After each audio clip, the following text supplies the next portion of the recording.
Welcome to A Word with Tom Merritt. I am Tom Merritt. There are no end of people out there telling you what to think.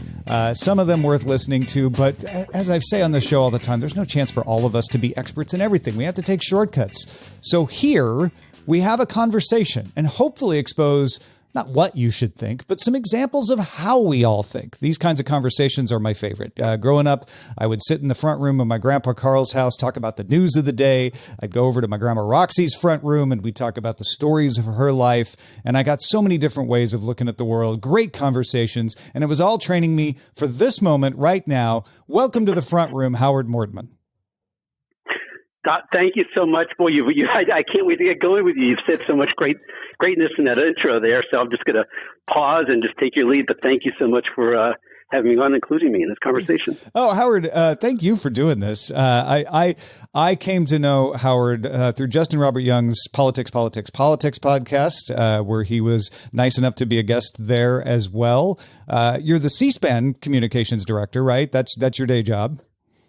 That's correct. Yeah, communications director for C-SPAN. Yes. And you've got a book. You're an author as well. Oh gosh, yeah, thank you. I'm going to completely disrupt things and throw a bomb in the air because I love the way you began by saying so many people telling you what to think, and I'm going to just rip up the script right now. And I appreciate we'll mention the book and the podcast and all that in a second. But that is the core. That's the essence of C-SPAN and what we do.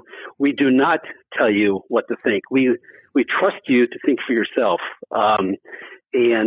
We show live event video of politics and government, and we get out of the way. We don't shape it for you. We don't shape the narrative. We don't textualize things for you. We just show you the raw video and audio of politicians talking. So when you open up, and I love that you open up saying that, how do you think? Well, we say, think for yourself. We're not going to tell you how to think. So that's the core. That's the essence of all of our mission at C-SPAN. Yeah, and I feel like C-SPAN is an important building block, even if everyone doesn't watch it. It's important to have it because enough people are going to watch it to be able to say, "Oh, well, this happened, that happened," and as you have shown with your podcast, it's an important source of history as well. Yeah, it's perfectly phrased because we don't expect people to be watching us. And again, C-SPAN is a nonprofit, a privately funded television enterprise that shows Congress and shows the White House and events in Washington and politics as they're happening. It's a nonprofit. We're funded by the television providers, cable and satellite. But we show Congress. We show the floor of Congress, and we show hearings.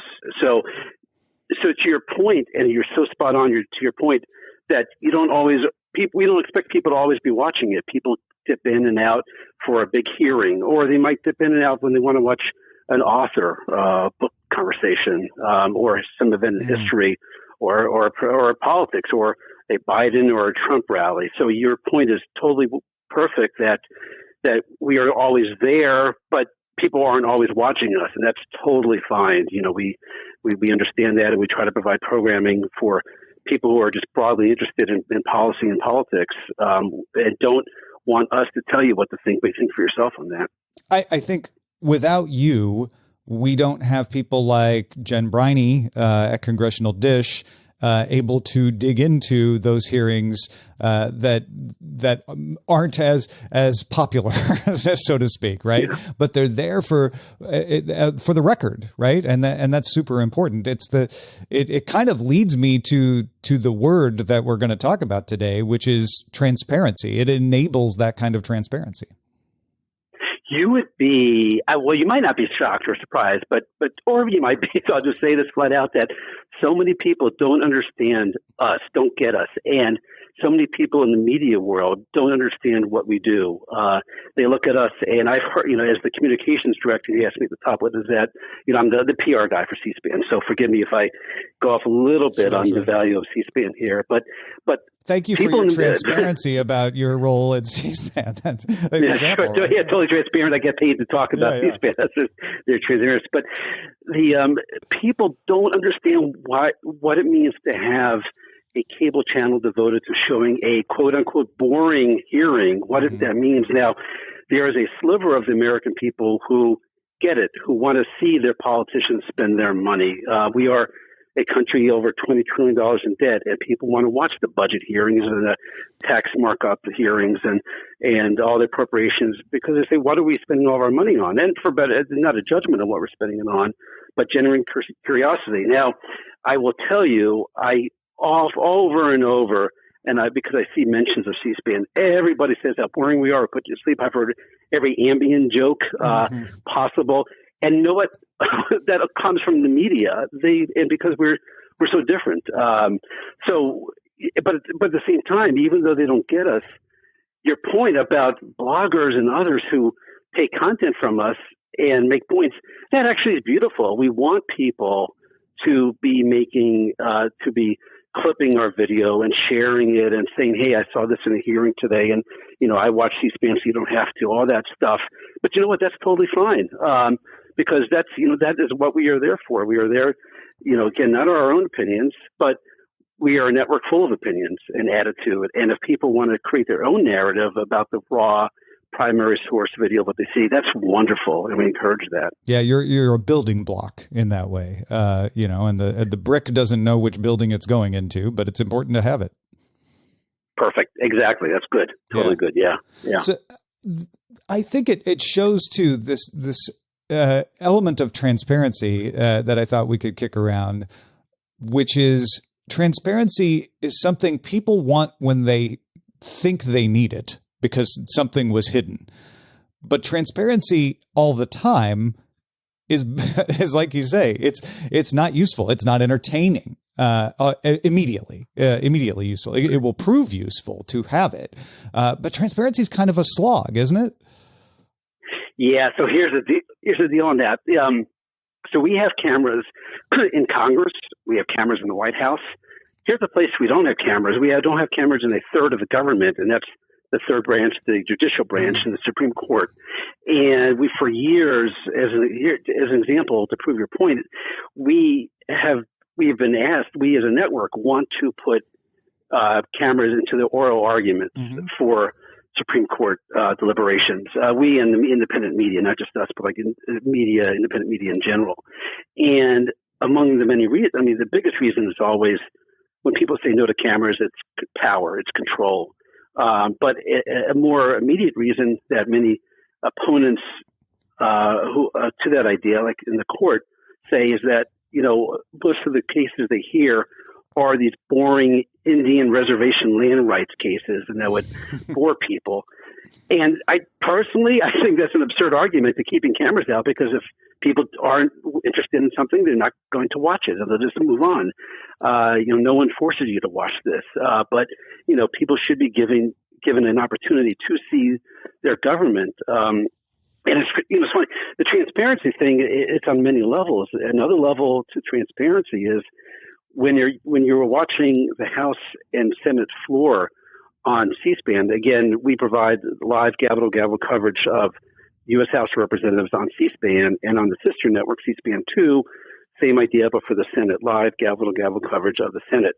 Now, many people don't know this, but when you are watching us for those two chambers, you are not seeing our cameras work. You are seeing the feed that is provided by the government. It is there. It's the government's TV cameras, and the government's audio that are provided in those two channels. For years, we, and again, the independent media, when I say we, have asked for independent media cameras to be included in the House chamber and the Senate chamber, and both parties over the years have said no to that. So when you talk transparency in that case would mean more cameras in the chamber gives you more cameras, more chance to see who's in the audience, who's sitting there, who's not, who's talking to who. Take a look at this ceiling. We have a beautiful ceiling in the House of Representatives people have never seen because there's no cameras in there. So transparency is not, there are levels to it. It's not just, are there camera, or can you see it or not, but, are we getting the full picture? Another example is coverage of hearings. We provide live stream of as many hearings as we can get from Congress. but the government itself also live streams its hearings. And it's a different feel when you have the government itself, fixed cameras not showing protesters. We show protesters in the audience and so on. So, there's several levels to that, to the transparency issue. Yeah, I hadn't really thought of that before, but there isn't a pure transparency, right? Because you're never going to show every single thing that happened. Every mote of dust that floated through a chamber, it may or may not be important, and so where you draw those lines can tell a different story. If you only show the podium, if you fix the camera on that, you won't realize how many people are in the audience, or like you say, if it's a hearing, you may not realize there are protesters in the audience or not in the audience. So transparency, when you ask for it. The devil's in the details of what do you mean? I think of situations where someone says, well, I would like to see the data on something, and a company in a court case might comply by giving you all their data in order to make it hard for you to find the data you wanted, right? Like that's transparency. But there's different levels of transparency that are appropriate to the situation, if that makes any sense. They totally. That's such a great example. The fire hose of data. There are people in the media who say you shouldn't show live events. You shouldn't show a live Trump rally, for instance, because that's bad for you to see that live. These are their reporters who say, well, we need to contextualize. We need to explain things so you don't get this raw 1.5 hours of Trump talking. As an example, we show Democrats as well. And that's not where we're about. We are not about hiding, elected former presidents from anybody or current presidents. We are there, here's the raw, to use your example, here's the raw stream of data. Here's a raw stream of words that's coming from this politician. And again, we get out of the way and let you figure out, do you like him or not? What do you think? So, that's where, that's our added value or detracted value. I'm not sure which way to go with that, but it's,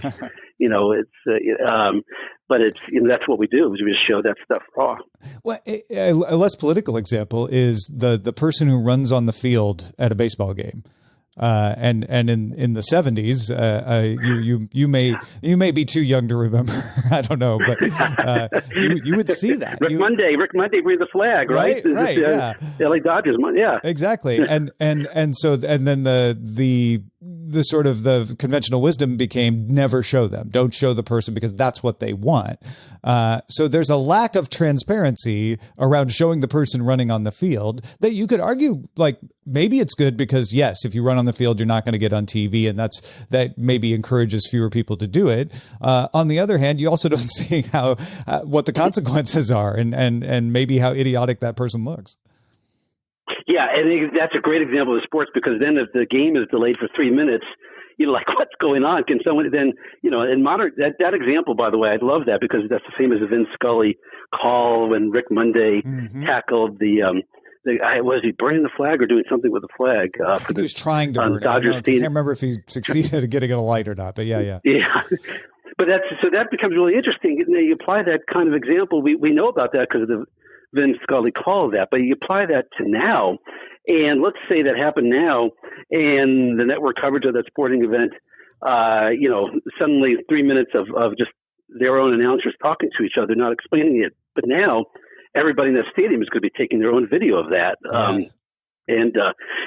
I'll tell you something. Here's an example of that in the political world. I think in 2016, House Democrats staged a sit-in in the House chamber over gun control.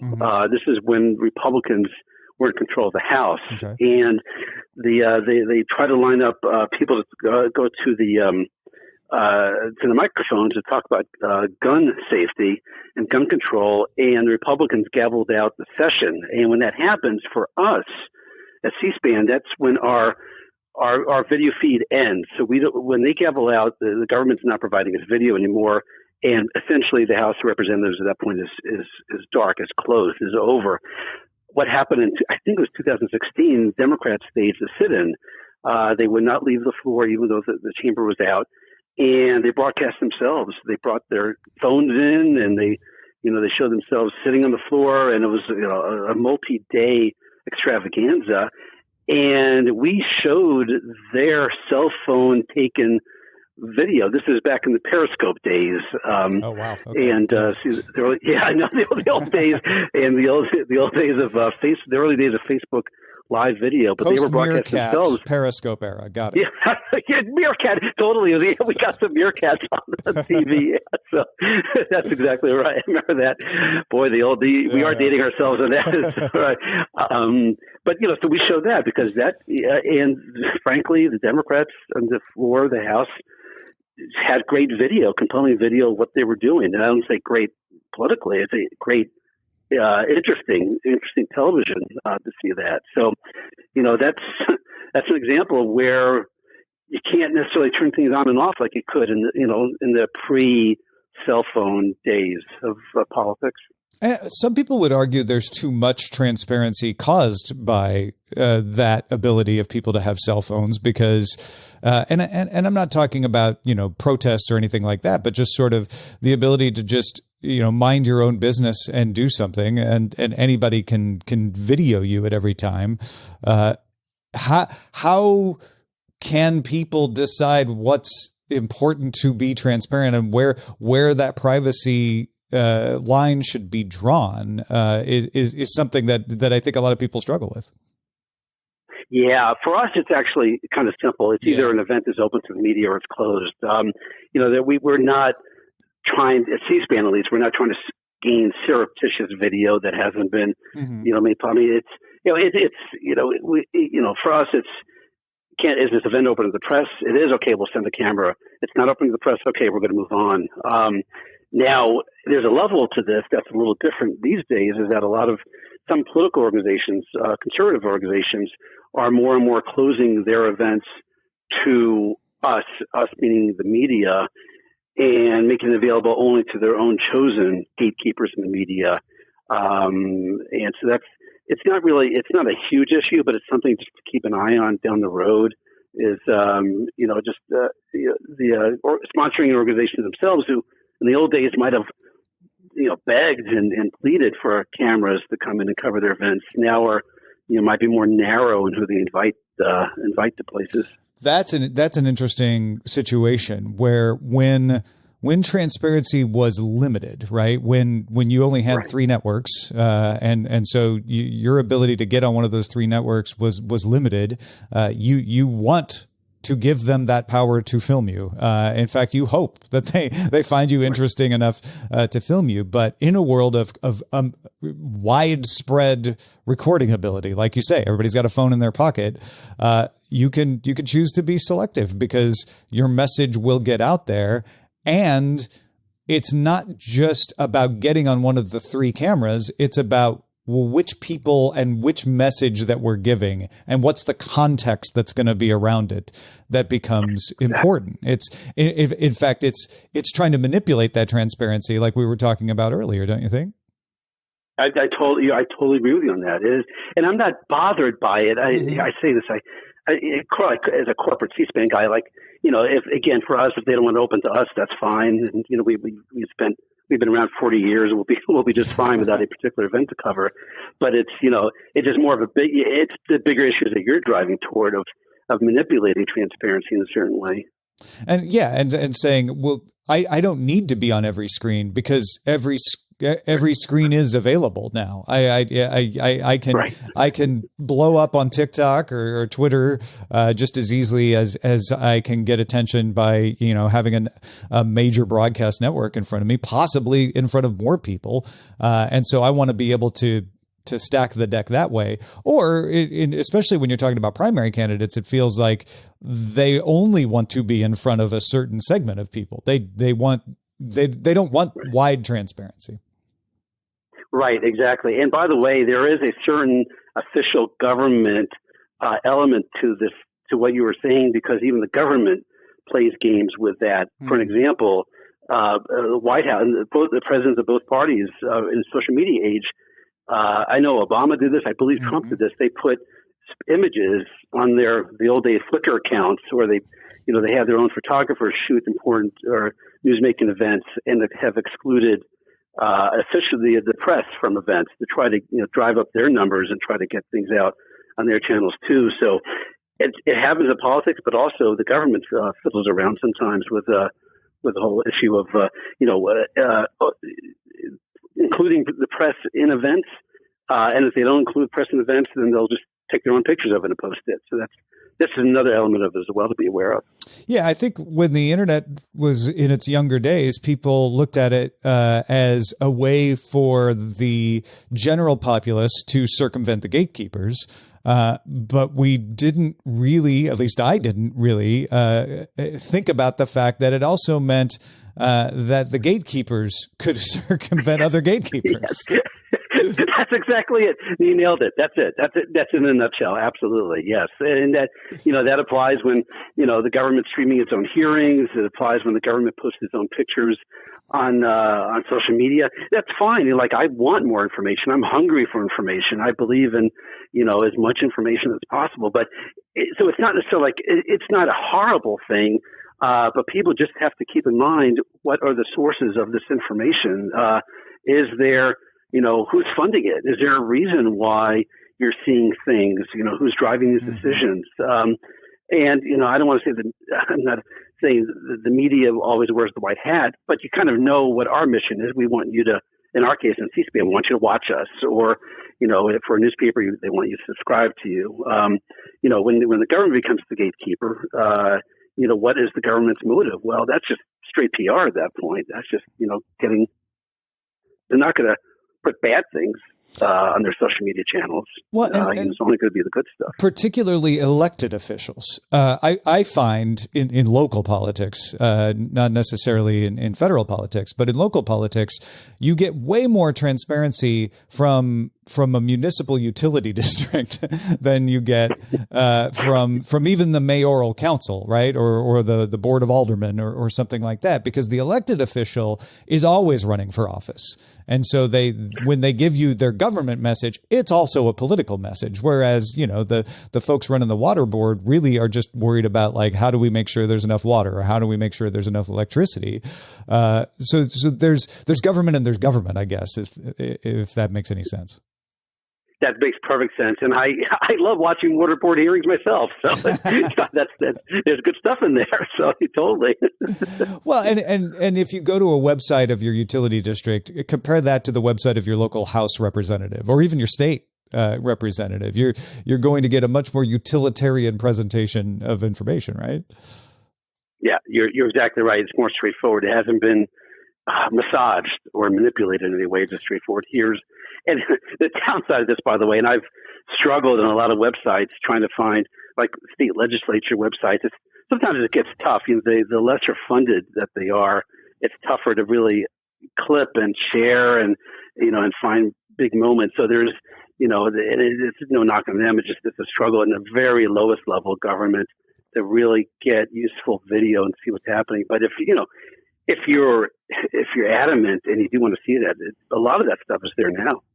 Yeah, it feels like we are at a point where it's easier to get information than ever, right? You can flip on C-SPAN, you can stream C-SPAN, you can go to the legislature website and get the bill as soon as it's proposed. California just had a bill out in August about internet regulation for children, and I was able to pop right online and find the text of that bill fairly easily. However, I say that I had to go through a couple of 3 links to get to the one that was wait, that was a draft from February. Again, there was almost too much transparency in that there were 15 different versions of the bill, and I had to go until I found the right one, and then that link was not working because the website was down. I think there's still a ways to go in making it easy to navigate the transparency, if that makes any sense.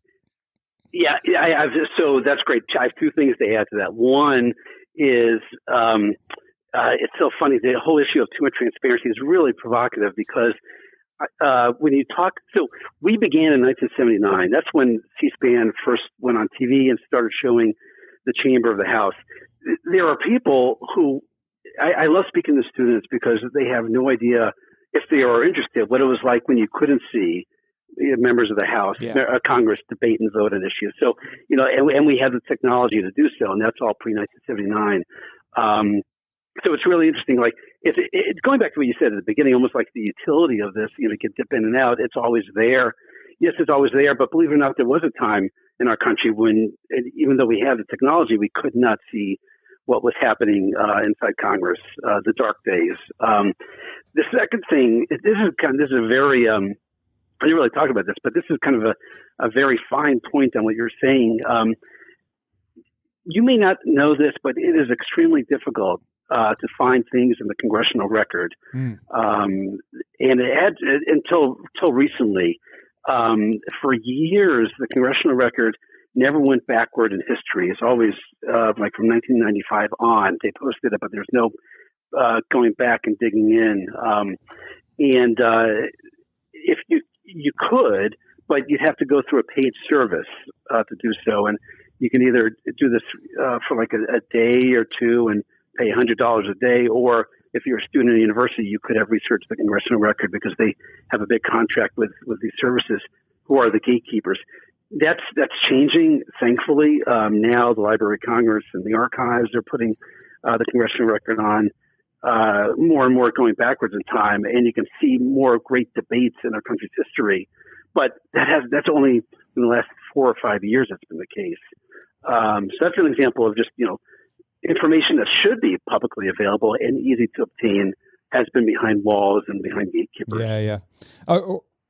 Or at least, there's that, well, it's technically there. I had an internship at National Public Radio in 1993 in Washington, D.C. And I remember going and getting those huge bound volumes of the congressional record off the shelf in the library.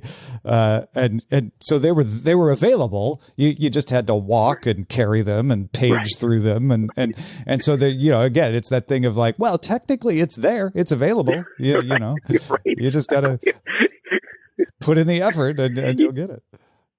Yeah, no, you're exactly. And by the way, I'm geeking out because I would have loved to have been that guy to go get the bound volume and come back to NPR with it. That actually sounds like a cool job, but who knows what the heck is in there and how to read that thing. And what, and your point about like what 15 different drafts of a vote. I mean, it does get very confusing if you're not a lobbyist paid, or if you're not one of these political media sites with the politics pro and plus attached to their name to sift through it for you. It is very difficult with that. So I'm curious. I revealed a little bit of my history. How did you get interested in what you do in this kind of, you said earlier you like watching waterboards. Like how did you get interested in this? Yeah, I'm a native of Washington, D.C. I went to University of Maryland, so I've seen life only inside the Beltway. Okay. I'm immersed in it. And so just naturally being a politics and media junkie, I've had a variety of different media jobs. I've worked for a publication called The Hotline, which is a daily political publication. Back in the day, it was the first one to really aggregate and curate political news. There's a daily fax and uploaded to bulletin boards. This is like back in the early 90s, late 80s. And I've worked in prior jobs for MSNBC and the Broadcasting Board of Governors, which is the agency that runs international broadcasting, like Radio Free Europe and Radio Free Asia. So for me personally, this has always been a fascination with the media and politics, being in D.C. Now, to put my geek hat back on, I just was always a big C-SPAN fan, a viewer of it. From the beginning, I got it. Like, I understood what all this was, what it meant, and I just loved it. And I just had an opportunity in 2009 to join, and it's kind of like, the kid who grew up being a big Yankees fan and suddenly got called in to play center field. You're just like, wow, this is great. And I get to watch Congress for a living, and make clips of it and search our video archives. How great is that? So I'm sure that's a very limited segment of the population that sees greatness in that, but I love it. So I just love knowing what's happening in politics and policy and interacting with the video. It's an important thing for us at C-SPAN that, when you watch CNN or MSNBC or Fox, they're not really asking you to interact with their video. They want they want to be watched for ratings. Mm-hmm. We don't have ratings because we are a nonprofit and we don't have advertising. So no ratings for us. But there's a big element of us that I just find fascinating, and that's not just watching us, but using our video, finding things in our video library and our archives. I'm up since our word for today is transparency. I'm 55 years old, so a lot of what I've lived and watched in politics is very current political history. This is not ancient stuff that we've shown. So we have 40 years of history of politics, digitally archived, and that's everything that I know and remember. So for me, it's a lot of fun. When you're on YouTube and you're finding a YouTube, you tweet it out. You say, "Wow, look at this great YouTube I found." Well, you're finding something that somebody else has already found and posted.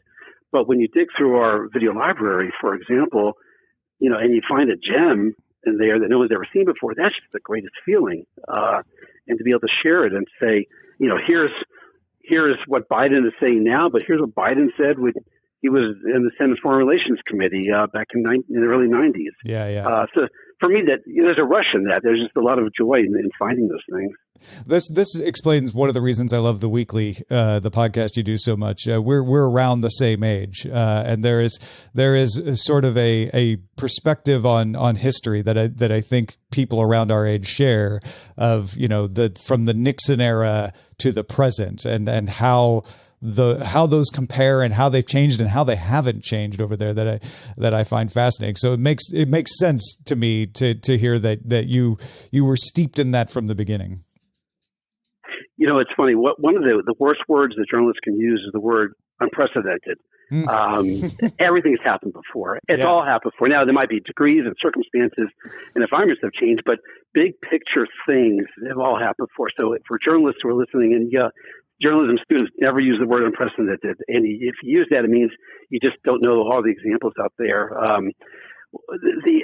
Thank you, by the way, for mentioning the Weekly. It is a product that we do through the C-SPAN radio.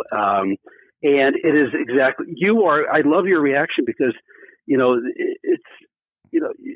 can share archived video and audio in this case and still not have an opinion and still inform.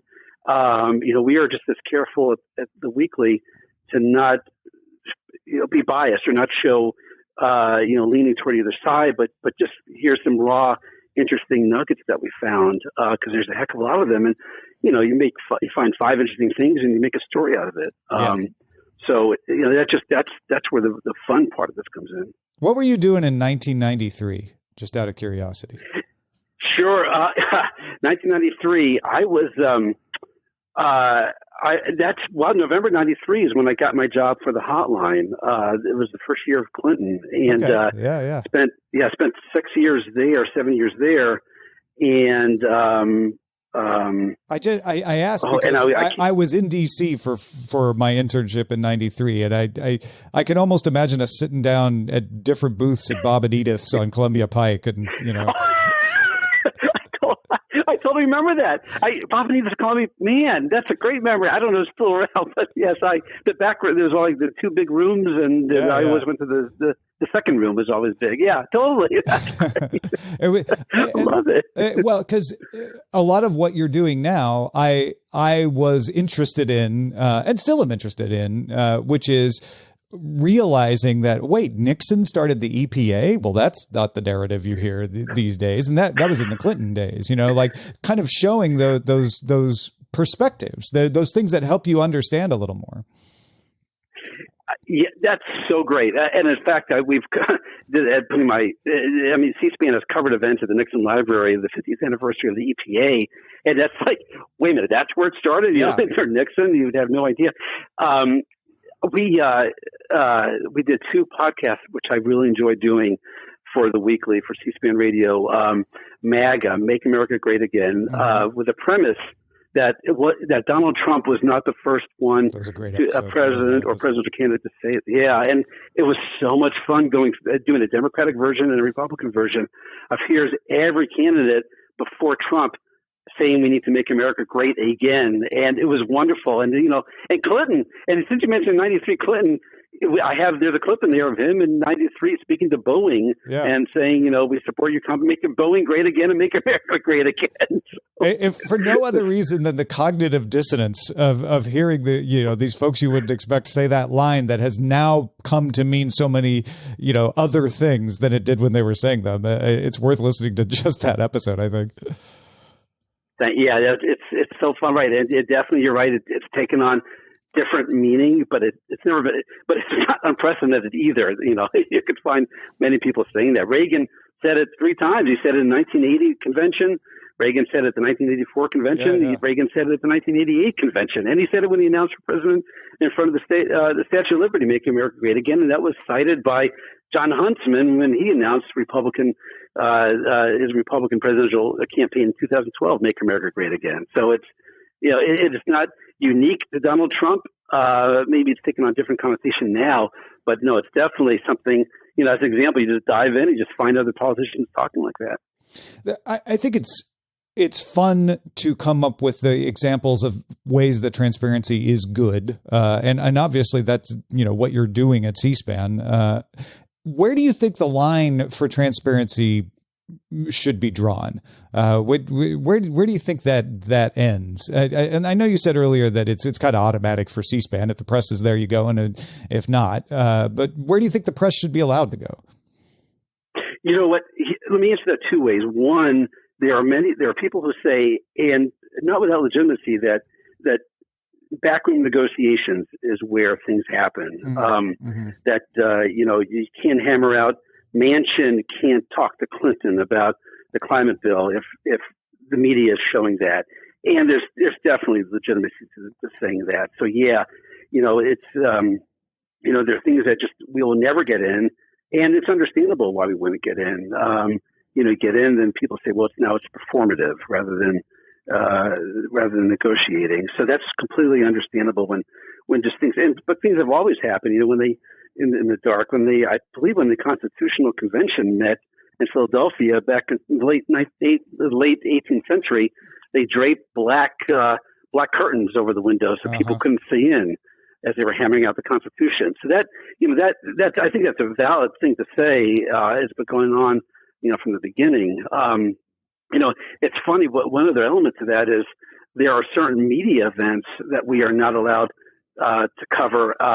We can't cover. There are no cameras allowed in the Gridiron Dinner. The Gridiron Dinner is an annual black tie affair in Washington where the media and politicians get together and do supposedly hilarious skits of old Broadway shows and entertain each other. We've always wanted to show that. But, and they always say, the media sponsors of that event always say, no, this is there's no place for you here. Also, one of my favorite little niches of this is there are often First Amendment dinner or awards given out to reporters, and we are told we can't cover it because the person or the host doesn't want our cameras in there. So that's always been my favorite. When we can't cover First Amendment awards. Yeah, that one's odd. The Gridiron Dinner, I understand because there's something to be said of I am not going to act the same way depending on who's looking, and if everyone's looking, I'm going to take fewer chances, and I can't do my hilarious Broadway thing. I think that's fair. The First Amendment dinner, though, strikes me as like, but wouldn't you? What? I don't know. That one seems odd. Yeah.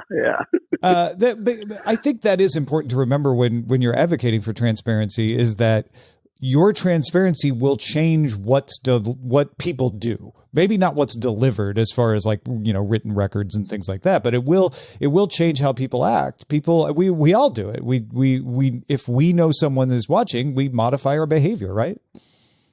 Without question. And that is, that's one of the knocks against of showing this stuff live is that people, it becomes performative. People change their behavior for the cameras.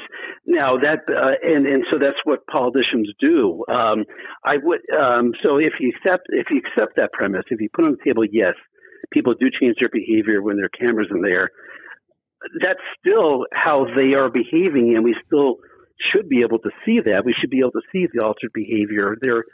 People say, well, even going back to when you first had cameras in the House and the Senate, that changed Congress because now you've seen an explosion in charts and people bringing props to the Senate floor. That's an argument that we shouldn't show politicians because they just can't help themselves, and they have to do that. But historically, that's wrong.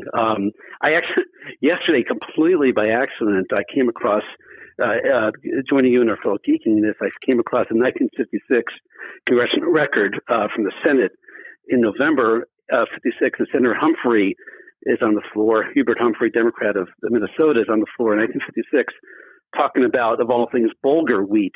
And I know it was riveting, but no cameras at the time. But he says, according to the congressional record, and I tweeted this out, I am now going to hold up boxes and boxes of bulgur wheat, and I'm going to hold up a magazine and stories about bulgur wheat. And that's in the congressional record. So you may not be interested in bulgur wheat, but if you're interested in seeing things, you don't. This happened before there were cameras. People performing for their audience. There's a gallery. People do go and sit in the gallery and watch the proceedings, right? Exactly. I think it's not so much an argument against transparency to say people will act different, but an argument for understanding that when you interpret what you're given, right? So when cameras are on, understand like, oh, okay, this is how they're acting in front of the cameras. Doesn't make it bad or wrong. It just means you as a viewer have to account for that. And because there will not always be cameras everywhere, they're going to act differently when there's not cameras, and you have to realize that that's true. Here's an example of that. Yesterday we showed on C-SPAN, we sent cameras to cover Senator Tim Scott in Iowa, and we got really good access. We covered him as he was speaking at an event in Iowa. He was campaigning on behalf of Charles Grassley. But obviously Tim Scott in Iowa draws our attention because any candidate going to Iowa right now. Yeah, right. Exactly right. So that's why we were intrigued by that. So he gave us good access. We showed him meet and greets. We showed him talking to people. He was sitting on a tractor. Now there's a two-way street on that. It's good for him to get that kind of exposure and being seen, in front of a national C-SPAN audience. It's good for us because we want to be able to show people, here's how politicians campaign in Iowa.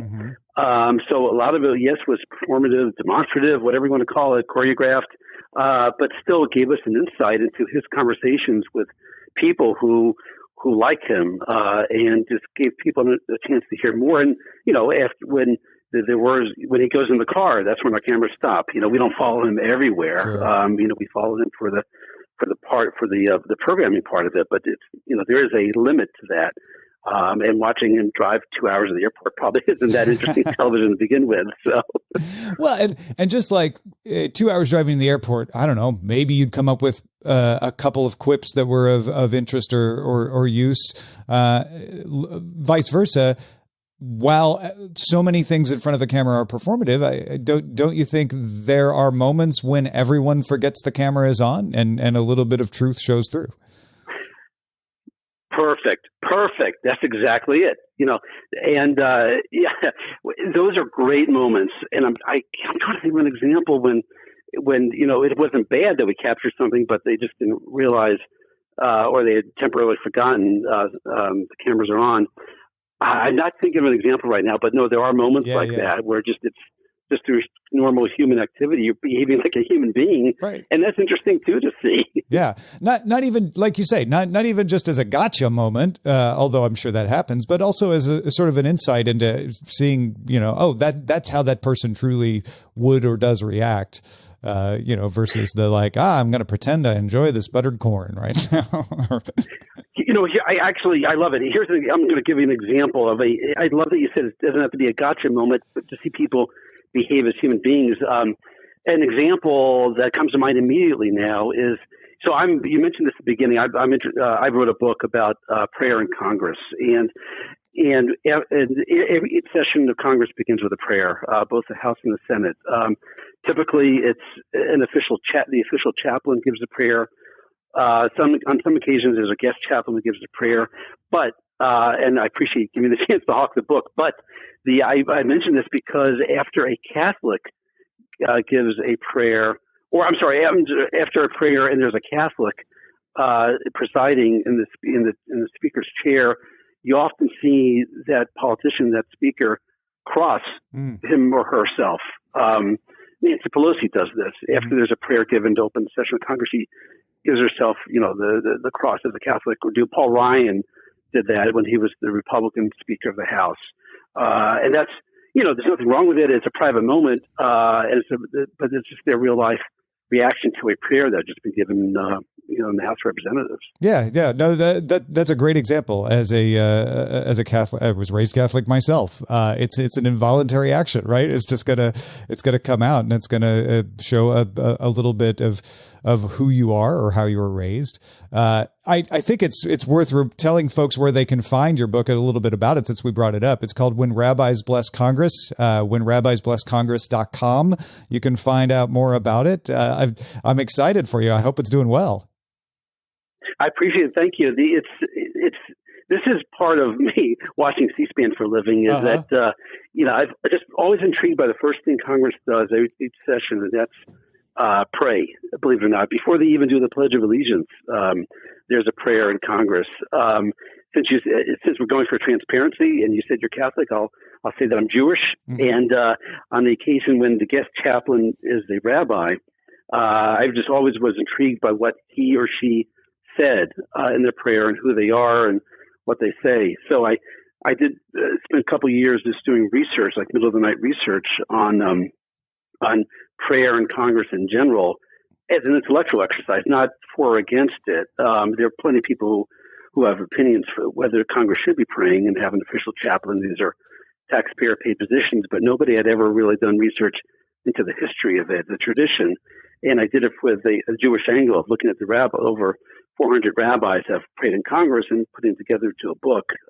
So it was a neat project. You asked how it's doing that, like, as you might imagine, books about rabbis praying in Congress is probably, that's the extent of the conversation about it. But, but it's fun. It was just fun creating an alley of history that didn't exist, as a passion project. And I continued to be very interested in general. And, there was a guest chaplain yesterday from St. Joseph's of Capitol Hill, a Catholic, who was the guest chaplain in the House Performer session yesterday, and he opened his prayer talking about Albert Einstein, and talking about Albert Einstein saying, to thank God for the universe, quoting Albert Einstein for that. And I thought it was neat to, as a Jew, to hear a Catholic citing a famous Jewish person. But thank you for mentioning that. Thank you. Of course, absolutely. Well, it's time now for what I warned you about before we started recording. The word game. The game is called This and That. I will throw out two things, and you tell me which one you would pick. Okay. All right. I'm ready. Now, I'm nervous, but I'm ready. I understand there might be something as a C-SPAN employee that you can't pick, so we'll give you a couple of passes, but I hope these are still things you can come down on one side or the other of. Here's the first one. As long as it's not Trump or Biden, I think I'll be nothing like here, that. So. Nothing like that at all. Yeah. Okay. Sound bites from the 60s or sound bites from the 80s? Oh, sound bites from the 80s always. I'm a product of the 80s, yes. Just because of the familiarity, the nostalgia of it? Oh, definitely. I mean, I know the 60s stuff, but the emotional bond, the connection, that's for me in the early 80s, yes. Yeah. The 60s have the appeal of everybody talking like this, sort of. But yeah. The direct emotional. Pretty funny. Yeah, I lived through it. You could just hear the skinny black tie coming through that too when they say that. I know. Fast or slow zombies? Fast or slow zombies? It's funny. I watched Walking Dead. They were so slow in that, but what's that movie Z where they're really fast? I think it strikes me as they're easier to chop their head off if they're slow. So. I would, and I'm a slow runner, so I think I could probably outrun a slow zombie, but hardly a fast zombie. So let me go with slow zombies on that one. Taking the practical approach. I like it. Yeah. Yes. That's smart. Mambo sauce or mumbo sauce? Well, here I'm a DC guy, and we are the home of boy. If I do, I'm thinking Wordle here. 5 letters for both. We are the home of mumbo sauce. So I've never had mambo sauce. So I probably would actually. There are people who call mumbo sauce mambo sauce, apparently. Okay. I think the correct usage is mumbo, but boy, if the angry letters come in from your podcast listeners, I'll accept those readily for getting that wrong. As far as my research tells me, there's no right or wrong answer. There is merely a dispute. There you go. So. Okay, this is the toughest one, I think, in the bunch. C-SPAN or C-SPAN 2? Oh, that's like choosing between my 2 children. And you wouldn't allow me to say C-SPAN 3, will you? We'll get through it. Yeah, sure, absolutely. Okay, let me split the difference and say C-SPAN 1.5. How about that? C-SPAN 1.5. I can't wait for it to launch. I'm very excited. Thank you. Is it just picture in picture of both C-SPAN and C-SPAN? Yeah, that's pretty funny. That's a picture in picture of C-SPAN 1 and 2 combined. I love it. If you get the house on the left and the Senate on the right, that's great. It's the full building, the full Capitol building. Savory or dessert crepes? Oh, savory or dessert crepes. And when you say crepe, you're not talking about the committee to reelect the president, but Richard Nixon, obviously. Good point. I forgot who I was talking to for a moment. No, we are talking about the food. I'll go with savory on that because I'm not really sure what savory means. I know what salty and sticky are, but savory is always good. Basically, a savory crepe is the ones with the mushrooms and the cheese and that kind of stuff in them. Oh, yeah. Okay. Yeah. Sure. Right. I'll go with that. TV show wise, Veep or House of Cards? Oh, that's easy. Veep all the way. Veep. House of Cards I thought was terrible, and I was bored by it. But Veep, I thought for the first time really nailed it. Really got politics. Not only addition being hilarious and just well written, but really the insight they had into politics, as it really was beyond words phenomenal. So that's an easy one for me. Veep all the way on that one. That backs up a thing I have heard from a lot of people who are in the know, that House of Cards, you would think Veep would be the cartoonish one because it's a comedy, but House of Cards is the more cartoonish depiction of things, whereas Veep hides some very real things behind its jokes. Yeah, exactly. I always thought the House of Cards was like that and West Wing were the same. Just one was really evil and one was just soaringly, beautiful, aspirational, and neither one of those are correct. So Veep is the right one on that one. Dogs or cats? I'm allergic to both. Thank you for asking. Oh yeah, well there you go. You're not the first both answer we'll get if you yeah. Dogs or cats? I would say dogs because they seem to be always happy to see you, and you always. I like their tails wagging because that gives you an indication of their mood, and I like having that kind of that insight to another animal. As someone who has a dog watching him record right now, I'm glad to hear you say that. Although I grew up a cat person, so I can come down on both sides myself. Bob or Edith? That's super. I totally love that. It's like asking hawk or dove. Yeah, right. Yeah, it's a ridiculous question. Fox or hounds. Yeah. Mac or Donald? Yeah, Mac or Donald. Yeah, I'll go with either just for diversity purposes. Yeah. She had to show second up in the name, so let's give her some right, exactly. Let's put her first in our hearts. And finally, hot or cold? Oh gosh, sweet or sour, hot or cold? Hot cools down, cold never heats up. So let's go with hot because you get 2 temperatures out of that. Excellent. Oh, Howard Mortman, what a pleasure. Thank you so much for spending time here chatting with me today. Really enjoyed this. Thank you. This is so great. And again, thank you on behalf of C-SPAN for recognizing us and getting us on your radar screen, and keep listening to the C-SPAN podcast, and keep watching us on TV. And thank you for everything. And folks, don't forget whenrabbisblesscongress.com. If you're interested to find out more about Howard's book, go check that out as well. Anything else before we wrap up? No, you've done it all. As Howard Stern says at the end of every interview, you've done it all. Thank you, Howard.